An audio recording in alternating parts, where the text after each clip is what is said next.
¿Cómo ves el fracaso del plan económico de Milei? Después de que Rayo Lacalle y demás se la pasaran diciendo en España que España necesitaba un Milei para reducir su deuda pública y sus déficits,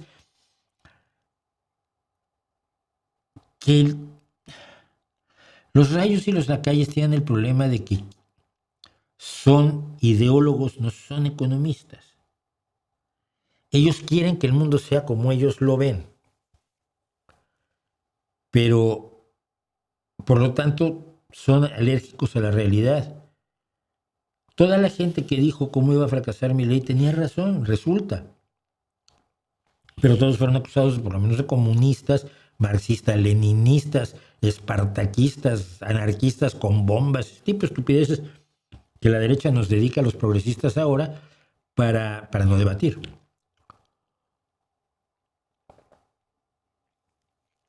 Y ellos, como los comunistas, porque finalmente es lo mismo, o sea, no es lo mismo, su visión del mundo es opuesta, pero sus mecanismos y sus formas de actuar son exactamente las mismas. Entonces siempre tienen una puerta de escape.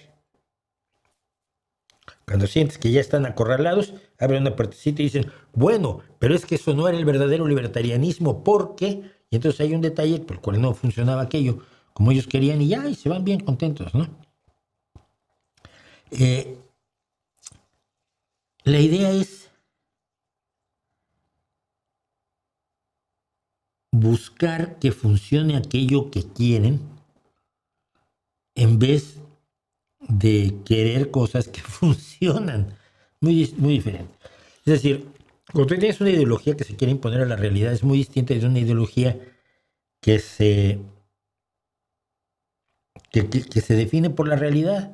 Oye, vamos a hacer esto, ya, pero si no funciona, bueno, no sé, no funcionó, vale, ya no lo hacemos. No, sí, vamos a seguirlo haciendo, porque lo que hay que hacer, eso no era el verdadero marxismo, hay que hacer otra vez. El experimento ya no funcionó. No, otra vez, y otra vez, y otra vez.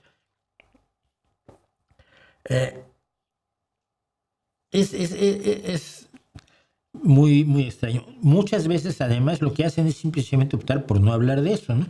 Rayo ya no me contesta cuando le sigo preguntando por el precio de las mascarillas, que él decía que se iban a hacer carísimas porque Pedro Sánchez puso un precio tope a las mascarillas. No me acuerdo cuál era el tope.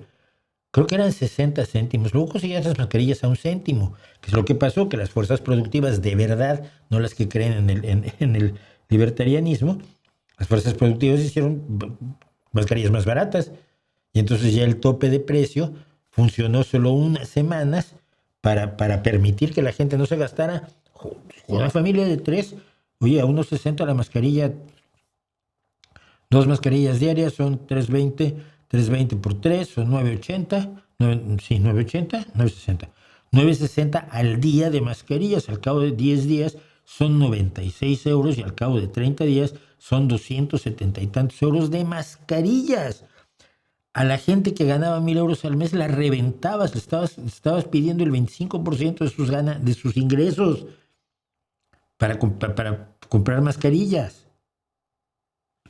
Era una locura. Por supuesto que allí sí interviene un control de precios que no puede ser permanente, no puede ser eterno, pero puede ser y debe hacerse para evitar la especulación. Y en cuanto hubo control de precios, los precios de las mascarillas empezaron a bajar. Yo le preguntaba a Rayo y nunca me contestó. Tengo 2 cosas hoy que tienen al respecto. Si vamos a tener tiempo de verlas. Y las 2 relacionadas con países nórdicos. Cómo dejaron de fumar y beber los jóvenes islandeses y esta locura que tienen algunos de vamos a imitar el sistema escolar sueco, que cuando lo conocen ya no les dan tantas ganas.